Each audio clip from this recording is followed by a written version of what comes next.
Yo, what the deal? It's your boy X.E.L.O. Welcome back to the channel, man. Thank you guys for coming back. But if you are new here, please do me a favor and like, subscribe, hit the bell notification, and I'll let you know when I drop another video.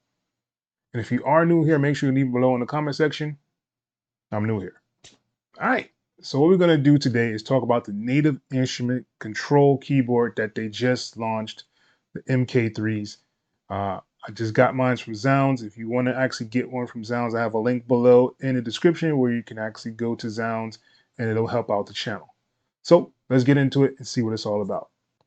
All right, so if you're looking from the top view, this is actually the 49 key. I usually have my 61, which is usually a little bit bigger. But I decided to go with the 49 just so that it doesn't take up as much space on the desk. All right, so let's talk about the keyboard. The keyboard is pretty sturdy. I really like the keys. I like that they had the lights on top now instead of like the little lines going down like they were kind of like hidden before. Now you can kind of see all the lights laid out on there. I think that's pretty cool. I like the jog wheel still. Always like the other one as well. I feel like there's so many things that they could have done to this keyboard to make it just that much more better. But it looks like they, are going a different direction for their control line now, because it's just control now. It used to be complete control. Now it's just control. And the reason they have changed that to control is because it's supposed to be able to use it on other instruments that may not even be native instrument stuff. So you actually have the control over those VSTs and things in here with this device. So I'm going to kind of flip it over really quick so you guys can see what it has on there. There's a power button, USB-C going to the computer, a USB-C for power, some line ins, and some MIDI down here as well. So pretty simple, nothing much to it, easily laid out. They have a different setup for this keyboard as well. So, like your shift actually does a lot more than it did before. They took off the buttons that'll incorporate it with like the machine. So like there's a lot of things that I don't necessarily like that they did, but like I said, they're going in a different direction right now. They're trying to see if they can actually get into more VSTs and actually have them controlled by the keyboard. So let's try to get into some of the things that it does. I have been running into a lot of issues with the keyboard, just to be honest with you guys. Like, you know me, I'm going to be honest with you. When I first got it, the firmware wouldn't update. Tried different ports, different cables. It takes a lot of power to power this thing up. I'm just going to let you guys know. So if you don't have a USB-C that has like a power supply kind of thing on your computer, this is going to be really hard to power on. You're going to have to buy some kind of brick in order for it to actually work and get the power that it needs if you're going to do it that route. I didn't realize at the end that it kind of was on me. There was like a driver or Windows update that needed to be done to make sure that the device can be recognized by the computer. Once that happened, I was able to update the firmware, and we're rocking and rolling and seeing how the keyboard actually works. And then I come to find out that it doesn't work with a lot of DAWs. As you know, this channel mostly did Cakewalk. So I'm going to kind of show you Cakewalk using this keyboard, and we're going to kind of go from there. So let's go. All right, so here we are in Cakewalk. And I am using my dark theme. If you're still interested in using this theme or my light theme, I have a link below in the description. You could download those themes for free. When the new Sonar comes out, who knows when that'll be or what price it'll actually be at. We'll see if they actually have an option to do themes or if you can add themes on there. But currently, if you're using Cakewalk, you can get this theme. So I'm just going to add an instrument in here real quick. All right, so we have the TTS, and I have the keyboard set up on here. Usually you would just go to your preferences. Once you're in preferences, you're going to go to this MIDI section, choose your device, and as you can see here, the S49 MK3, right? But the problem that I'm having is that none of the transport stuff works at all whatsoever. This and other DAWs as well, I have having issues with it actually linking up with it. I don't know if it's just because it's new and they have like some kind of new computer thing in here and everybody has to adapt to it. But currently, I'm not able to use any of this uh, on the keyboard. All right, so if I go to my control surface, which I've done this several times, I even have a video showing you guys how to set this up. You go and you add a new one, right? And you go to this Mackie control. You might not have all these other little options in there. I just overloaded mine. Don't worry about that. But as you see, the input, and you don't have to do the output, so I can even turn off this output and put it on none. Hit OK, and boom, it sets it up. You can see the red in here, which is indicating that this is the same red that is being controlled for this track, right? But as you see, the transport did not light up, right? I'm going to hit apply on here, close this out. So you can see my Mackie control is here. And I want to actually make sure everything is set up. So I'm going to go to utilities, right? And I'm going to go down to where it says Mackie control 2. All right, and this dialog box pops up on here, and you just want to make sure that you disable the handshake, else it's not going to communicate at all with the keyboard. And it still doesn't, because I can't play anything anymore. It's completely gone. Nothing, right? And I'm not sure what would cause that. I've been trying to rack my brain around it. Can't figure it out. So the Mackie control doesn't work with the Control S49. Currently, I don't know if they're going to actually update that or fix that whatsoever, but currently it does not. So if I take this off, and we're back to playing on the keyboard inside of the DAW, right? And that's not necessarily what you want. You want to actually be able to use your transport and stuff like that on these devices. On the site, it says that you should be able to do it, but currently it doesn't look like you are. I have to probably put in a request and see what native instruments can actually do about this. All right.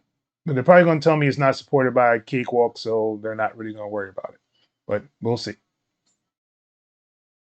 All right. And those of you who know, this is Reaper, and the theme I'm using is called Reaper Tips inside here. Also, Reaper does not give me my transports. Someone will probably make a script for it, but currently, right now, it's probably in the really early stages. Not too many people actually have purchased this keyboard yet. No one knows how it actually works or functions. Like I said, they added a new computer in here, so no one really knows. But it does not do that in Reaper as well. But here's the thing that I thought I would be able to do. If you go to your actions and you go to the show action list, and let's say you do transport, right? So we're in the transport area and we just want it to hit the button to be able to play. So this is the play button.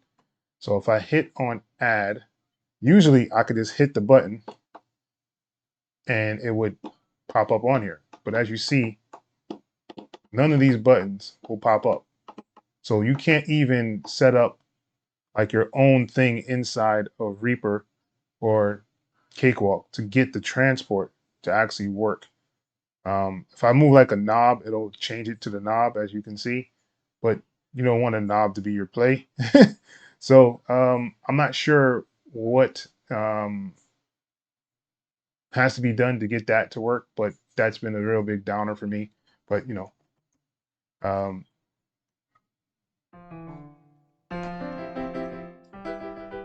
but it does work as a regular keyboard and piano inside of Reaper as well. All right, so here we are in Bitwig. Yes, this is Bitwig Studio. I just kind of got into it, just loaded it up the other day. It seems to be the only DAW that I currently have that is functioning with the keyboard completely. Even like my Cubase doesn't function completely with the keyboard.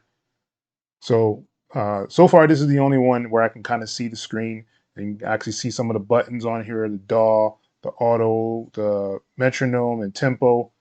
the stop, record, play, your undo and redo button. So these actually do work inside of this DAW. All right. And some of the things that I thought was pretty interesting was like this metronome and tempo button. Like you have to hold shift to kind of get to the tempo part. So if you're trying to like tap your tempo in, you're going to hold down shift and then tap your tempo in. You have to also do the shift in the play to get it to restart. And they have a shift and count in. So basically, if you want to do the count in recording, you have to hold shift in order to do that. And I think they've overused the shift on here because like even if you do like you want to do like a mute or a solo on here, you got to hold down shift to bring up the solo menus for the tracks. And I think it's okay, but I don't necessarily like it. I think it could be better. That's just, you know, my personal opinion of how I've been working with the MK2. If this one is going to be like this, I don't know if this one is ready for mainstream yet. You know what I'm saying? Um, but I mean, the functions do work. You know, you can hit your play and your stop. You know, you can do your record uh, and play. You know, Bitwig is a little different than a lot of the other DAWs that I've actually used. I'm still getting used to it. So if you guys do want to see me do some videos inside of Bitwig, let me know below in the comment section. All right, so I was able to pull up an instance of contact. So basically everything on the screen is actually on this screen as well as like the 40s drums. So all that is right here. So you can go down the line of the kits and it'll show you the same thing that's on the screen is on this screen here, which is really, really cool and kind of intuitive in a way. These are the features that I really do like about it. You can always do like a next and previous options here. You can do your browser, you have your plugins option here as well. So like it does a lot of really cool things with the native instrument stuff, but as like a controller, it's supposed to be able to just work with kind of everything in it, and it hasn't done that yet. I've also tried it in wave traction form, which my MK2 works perfectly fine in there as well. I'm able to control everything. I do have Studio One, which is another one that it says that it works with, but I have to have 6.5 in order for it to actually work with it, and I don't have 6.5. So um, until that happens, I won't be able to know how this actually functions inside of the Studio One. And for some reason, my Ableton live intro decided to disappear, so I'm trying to figure out what happened with that and get that back. But all in all, I think that it's a really sturdy keyboard. Would I suggest that you get it now? I'd probably say no. And that's just my honest opinion about it. If you're a person that is really in love with native instrument stuff, I would say go out and get it. Um, it's only going to get better, but I do think that they took a lot of things away from it. They didn't add any kind of drum pads on there, which a lot of people were hoping and anticipating that they would actually do. But it looks like they're going completely different direction for a machine than they are with the keyboards. So just keep that in mind.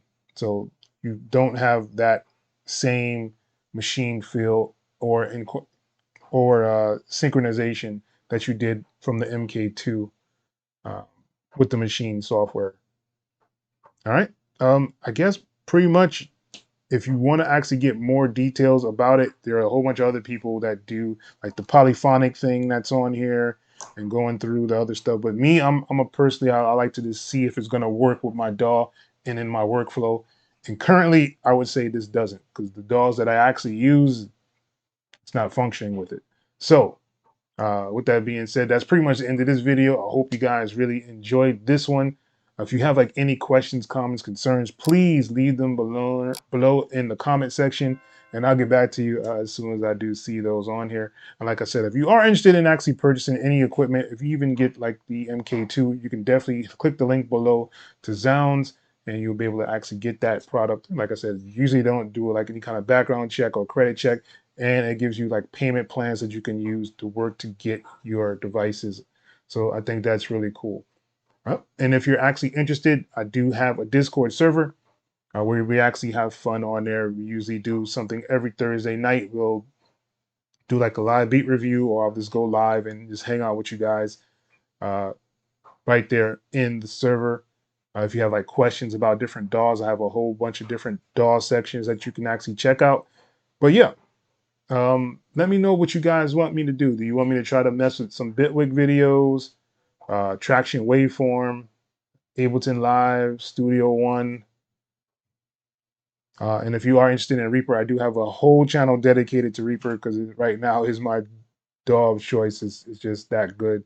And we'll see what happens with Cakewalk when they actually do the Sonar and the Next when it comes out fully, not in beta mode. But yeah, until next time, people, it's your boy, X.E.L. Peace.